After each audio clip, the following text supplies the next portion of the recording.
पहले विकास नहीं होता था। समाजवादी पार्टी की सरकार आपने 1 वर्ष पहले देखी है। भाइयों बहनों, इस यही प्रदेश है, हर सप्ताह 2 बड़े दंगे होते थे, लूट होती थी, व्यापक अराजकता होती थी। समाजवादी पार्टी के गुंडों और अपराधियों के द्वारा, पेशेवर अपराधियों के द्वारा जो नग्न तांडव होता था, वह किससे छुपा हुआ है, कौन नहीं जानता है। पिछले 11 महीनों में प्रदेश के अंदर एक भी दंगा नहीं हुआ। और तो और आपने परसों होली संपन्न की है। होली का पर्व साल में एक बार आता है। होली का पर्व मनाया जाए, कैसे मनाया जाए? लोग कहते थे, लोगों ने कहा साहब जुमा भी है उस दिन। हमने कहा जुमा भी पड़ेगा, होली भी होगा। जब वीडियो कॉन्फ्रेंसिंग होने लग गई, मैंने पूछा भी क्या तैयारी है? कहा साहब हम लोग प्रयास करेंगे कि 11 बजे तक होली संपन्न कर दी जाए। हमने कहा साल में एक बार होली पड़ेगी और 11 बजे संपन्न हो जाएगी। साल में 52 बार जुमा पड़ता है तो 2 घंटे का कार्यकाल उसी का आगे बढ़ जाएगा। कोई आवश्यकता नहीं। साल में एक दिन होली मनती है, होली पूरी मनाने दीजिए। होली पूरी मनेगी। और साथ साथ मुस्लिम मौलवी और धर्मगुरुओं से इस बात की अपील करिए कि जुमे का समय 2 घंटे आगे बढ़ा दें। और मैं धन्यवाद दूंगा उनको कि उन्होंने जुमे की नमाज का समय बढ़ाया और हिंदू भाइयों को पूरी तरह होली खेलने का एक अवसर भी प्राप्त हुआ।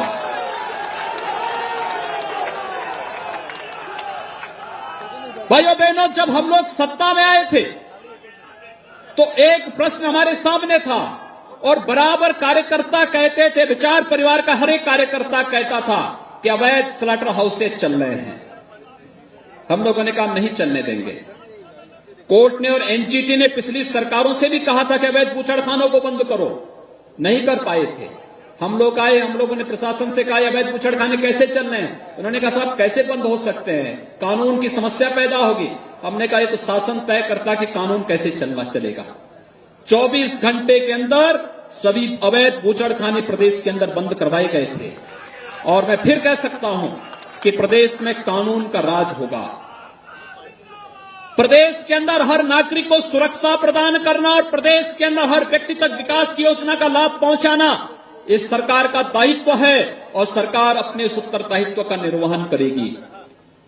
और उस निर्वहन के में आप सबकी सहभागिता हम सबके लिए आवश्यक है।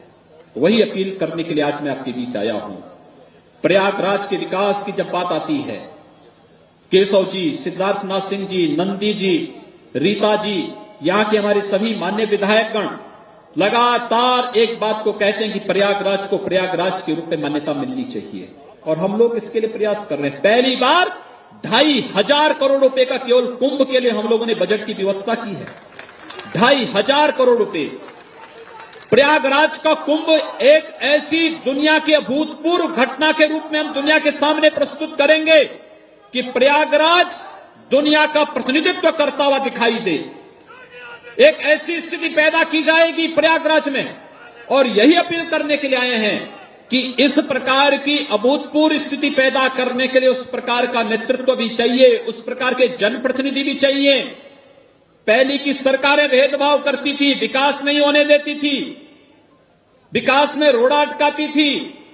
केशव जी ने कहा कि पैसा दिल्ली से स्वीकृत कराते थे, वह लखनऊ आकर के रुक जाता था। ये कार्य केवल केशव जी के साथ ही नहीं होता था। हम गोरखपुर में झेलते थे, वाराणसी में झेलते थे, लखनऊ में झेलते थे, प्रदेश के अन्य स्थानों में इस प्रकार की स्थितियां होती थी। लेकिन भाइयों बहनों, आज ये स्थिति नहीं होगी। विकास में कोई भेदभाव नहीं हो सकता।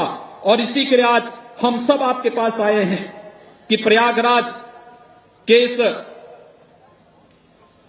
महत्व को ध्यान में रखते हुए हम सबको विकास की इस प्रक्रिया को आगे बढ़ाना है। अभी मैं बैठा था, मेरे सामने आपको याद होगा अभी 21-22 फरवरी को हम लोगों ने लखनऊ में यूपी इन्वेस्टर समिट का आयोजन किया था। उत्तर प्रदेश में पहली बार हो रहा है जब युवाओं के बारे में कोई सोच रहा है, किसानों के बारे में कोई सोच रहा है, व्यापारियों के बारे में कोई सोच रहा है। जब व्यापारियों की बात हम लोग कर रहे हैं तो केवल श्यामाचरण गुप्त जी या नंदी जी ही नहीं है, वे सभी व्यापारी हैं, ये नेता हैं व्यापारी समुदाय के। और उन सबकी सुरक्षा के बारे में, उन सबके हितों को संरक्षण देने के बारे में नहीं सोच हो पाती थी। तो वही बात हो रही थी कि कैसे यहां के बंद कारखानों को चलाया जाए। और मुझे आप सबको बताते हुए प्रसन्नता कि हमारी सरकार ने जो निर्णय लिया कि हम लोग प्रयागराज को चारों ओर से, अयोध्या से भी हम लोग इसको 4 लेन के साथ जोड़ने जा रहे हैं और चित्रकूट को भी हम 4 लेन के साथ इसको जोड़ने जा रहे हैं। और जो डिफेंस कॉरिडोर की घोषणा प्रधानमंत्री जी ने 21-22 फरवरी को लखनऊ में किया है, और डिफेंस कॉरिडोर आगरा से चित्रकूट और चित्रकूट से प्रयागराज के बीच में ही बनने जा रहा है। उस डिफेंस कॉरिडोर के माध्यम से और जितना इन्वेस्टर समिट में निवेश के लिए यहां पर निवेशकों ने रुचि दिखाई है, 33 लाख से अधिक नौजवानों को नौकरी और रोजगार उससे उपलब्ध होते हुए दिखाई देता है। और इसलिए मैं आप सबका आह्वान करूंगा कि प्रदेश में एक और सरकार थी जिसने प्रदेश में भ्रष्टाचार को, प्रदेश में अपराधियों को, प्रदेश में माफियाओं को बढ़ावा दिया था, प्रदेश के विकास को भ्रष्टाचार की भेंट चढ़ाया था। और एक आज केंद्र में आदरणीय मोदी जी के नेतृत्व की सरकार है और प्रदेश में आपने भारतीय जनता पार्टी की सरकार को कार्य करने का जो अवसर दिया है, हम सब मिलकर के प्रयास कर रहे हैं कि सरकार गांव, गरीब, किसान, नौजवान, महिलाओं, व्यापारियों, इन सभी के सभी समाज में बिना भेदभाव के विकास की योजनाओं का लाभ प्रत्येक नागरिक तक पहुंचे, इसके लिए प्रयास करें। सरकारी नौकरी हम लोग लेकर के आ रहे हैं। 1,62,000 पुलिस के ही पद हमारे पास खाली हैं। मैं तो युवाओं से कहता हूं, अगर अयोग्य है तो उत्तर प्रदेश लोक सेवा आयोग की सीबीआई जांच हम करा रहे हैं पिछली भर्तियों की। जो दोषी होंगे उनकी जगह कहां होगी हर व्यक्ति जानता है, और जो नौजवान है, जो योग्य नौजवान है, उसको नौकरी मिलेगी। सब इंस्पेक्टर की हमारी भर्ती पहले निकल चुकी है। पुलिस कांस्टेबल की 42,000 की प्रक्रिया इस समय चल रही है, और मैं फिर इस बात को कह रहा हूं, शीघ्र ही हम लोग लगभग 1 लाख पुलिस की नई भर्ती को लेकर के आने वाले हैं। अध्यापकों की 1,37,000 भर्ती को लेकर के आ रहे हैं। उत्तर प्रदेश अधीनस्थ सेवा चयन आयोग की 60,000 से अधिक भर्तियां आपके सामने खुली हुई हैं, और पूरी पारदर्शी तरीके से मेरिट के आधार पर जो नौजवान योग्य है, कोई उसके साथ भेदभाव नहीं कर सकता। अगर कहीं कोई भेदभाव करेगा तो भेदभाव करने वाले को, या यहां पर किसी भी प्रकार की दलाली करने वाले को, या किसी भी प्रकार के भ्रष्टाचार को प्रश्रय देने वाले के लिए जगह जेल होगी, और संपत्ति जब्त करने की कार्रवाई भी हम लोग प्रारंभ करेंगे। और मैं इसीलिए आज आपके पास आया हूं आपसे कहने के लिए, क्या विकास भी हो रहा है, नौजवानों के बारे में भी योजनाएं बन रही हैं। 1 डिस्ट्रिक्ट 1 प्रोडक्ट की हमारी योजना 20 लाख नौजवानों को प्रधानमंत्री मुद्रा योजना के साथ, प्रधानमंत्री स्टैंड अप योजना के साथ, प्रधानमंत्री स्टार्टअप योजना के अंतर्गत, make in India, digital India के साथ, प्रधानमंत्री स्वरोजगार योजना और मुख्यमंत्री स्वरोजगार योजना के साथ जोड़ते हुए हम आगामी 2 वर्ष के अंदर उन्हें रोजगार और नौकरी के साथ जोड़ने जा रहे हैं। एक व्यापक कार्य योजना। अब उत्तर प्रदेश का नौजवान उत्तर प्रदेश से पलायन नहीं करेगा। उत्तर प्रदेश के नौजवान को उत्तर प्रदेश के अंदर नौकरी और रोजगार मिलेगा। उत्तर प्रदेश का नौजवान उत्तर प्रदेश में रहकर के अपनी प्रतिभा का लाभ उत्तर प्रदेश को देगा। इस अभियान को लेकर के आज हम आगे बढ़ रहे हैं, और इसके लिए आप सभी का आशीर्वाद सरकार को चाहिए, आप सबका सहयोग भारतीय जनता पार्टी को चाहिए। और जैसे 2014 में केशव जी को आप लोगों ने सांसद के रूप में चुना, यहां का विकास पटरी पर आया, वह विकास आज बढ़ता हुआ दिखाई दे रहा है।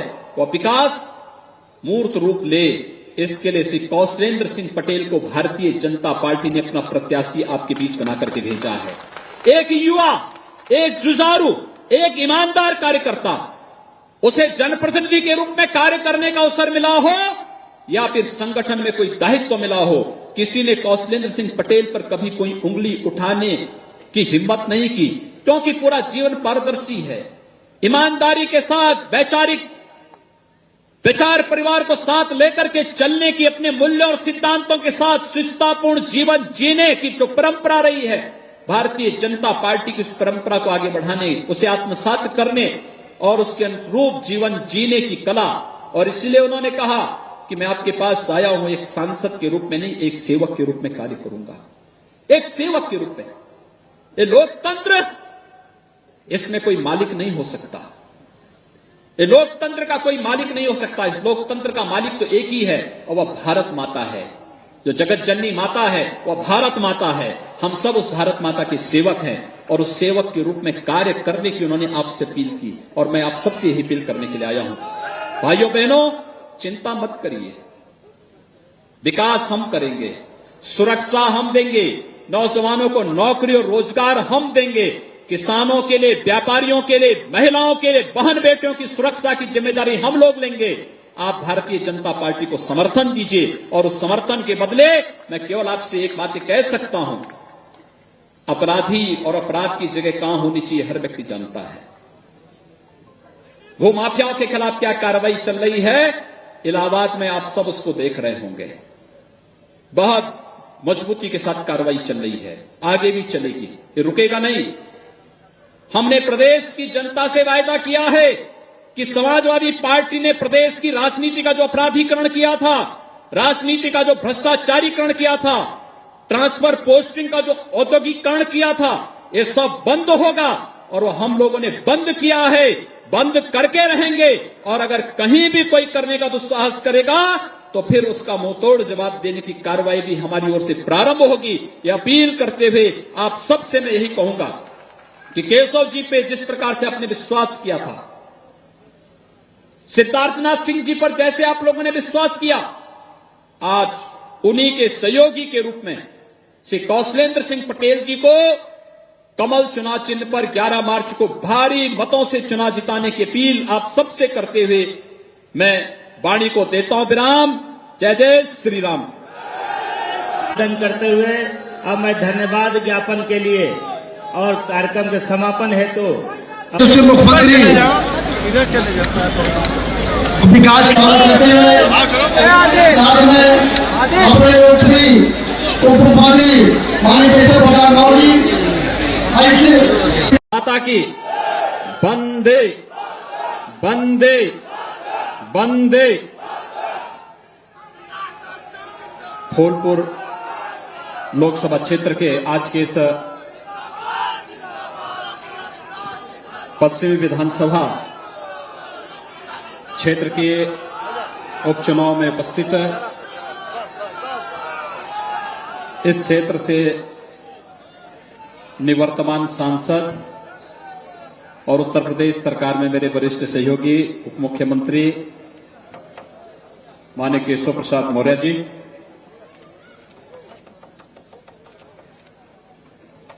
मंच पर उपस्थित इस क्षेत्र से लोकप्रिय विधायक और प्रदेश के स्वास्थ्य मंत्री माननीय श्री सिद्धार्थनाथ सिंह जी, उत्तर प्रदेश सरकार में वरिष्ठ मंत्री प्रोफेसर रीता बहुगुणा जोशी जी, श्री नंद गोपाल नंदी जी, श्री ब्रजेश पाठक जी, माननीय सांसद श्री श्यामा चरण गुप्त जी, श्री विनोद सोनकर जी, महापौर श्रीमती अभिलाषा गुप्ता नंदी जी, भारतीय जनता पार्टी के क्षेत्रीय अध्यक्ष श्री लक्ष्मणाचार्य जी, प्रदेश महामंत्री श्री गोविंद नारायण शुक्ल जी, प्रदेश मंत्री अमरपाल मौर्य जी,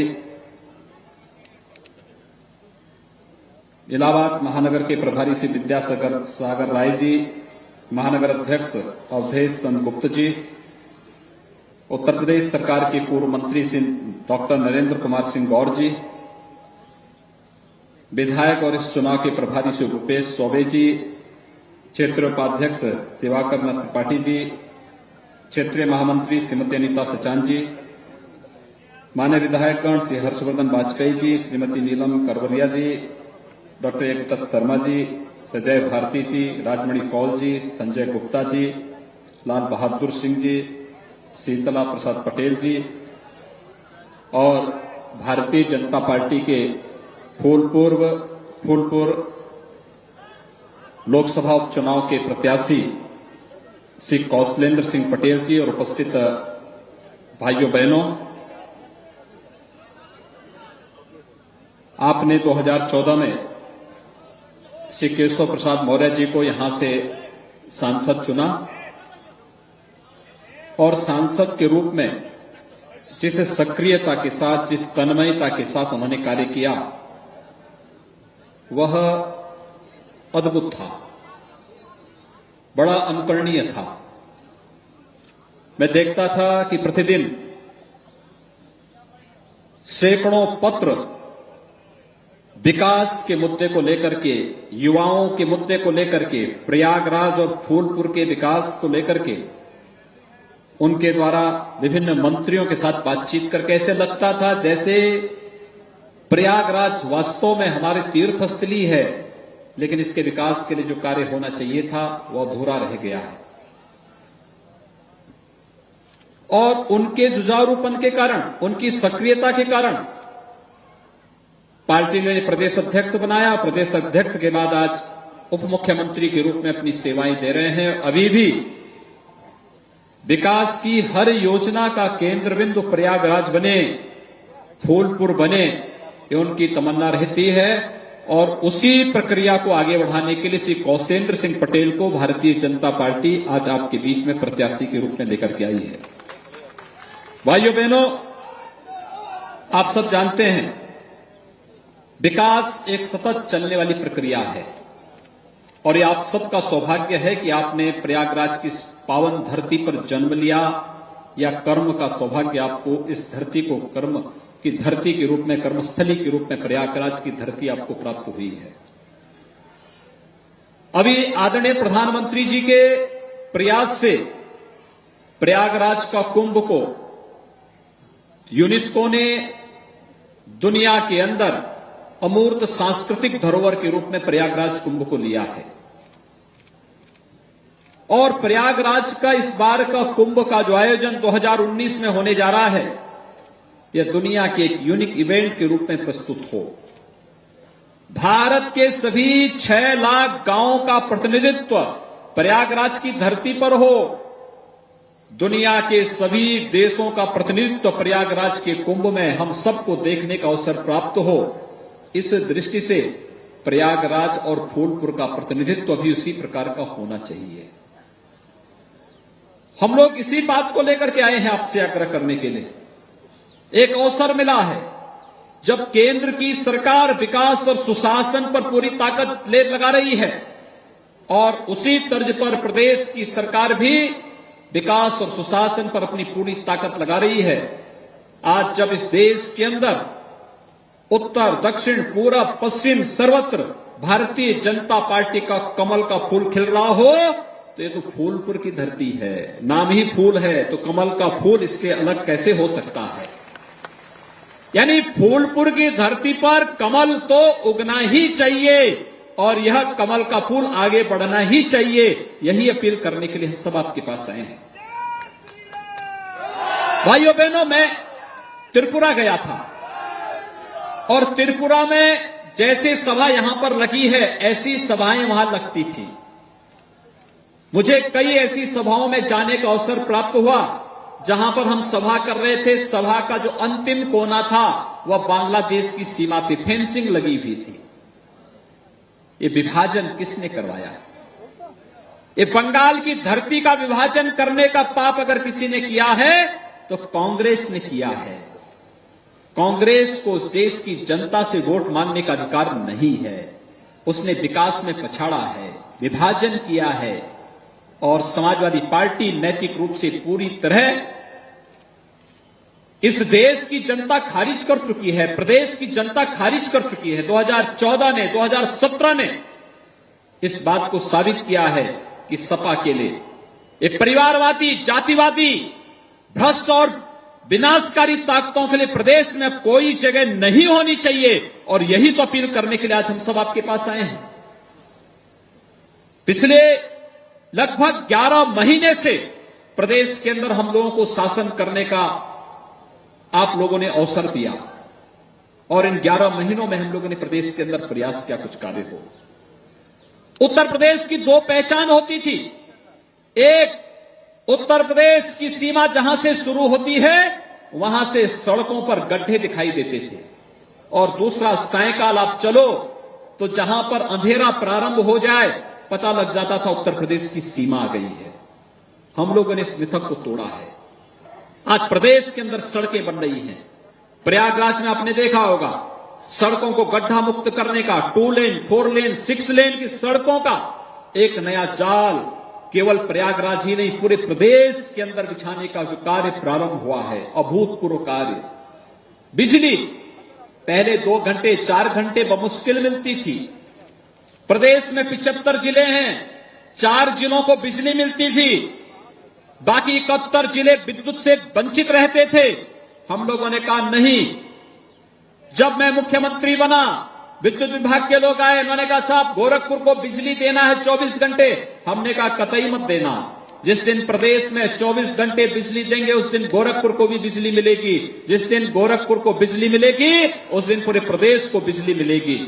और हमने वह तिथि चुनी बाबा साहब भीमराव अंबेडकर की जयंती का। बाबा साहब भीमराव अंबेडकर ने अन्याय के खिलाफ, सामाजिक भेदभाव के खिलाफ, छुआछूत के खिलाफ एक आवाज उठाई थी, और विकास में जो भेदभाव प्रदेश के अंदर चल रहा था उस भेदभाव के खिलाफ आवाज का सबसे उचित दिन होता बाबा साहब भीमराव अंबेडकर की जयंती के दिन। और इसीलिए हम लोगों ने इस व्यवस्था को आगे बढ़ाया।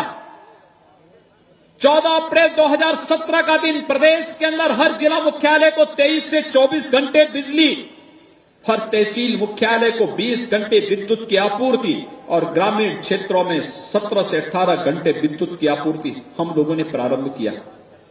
सपा बसपा ने नहीं किया, कांग्रेस ने नहीं किया।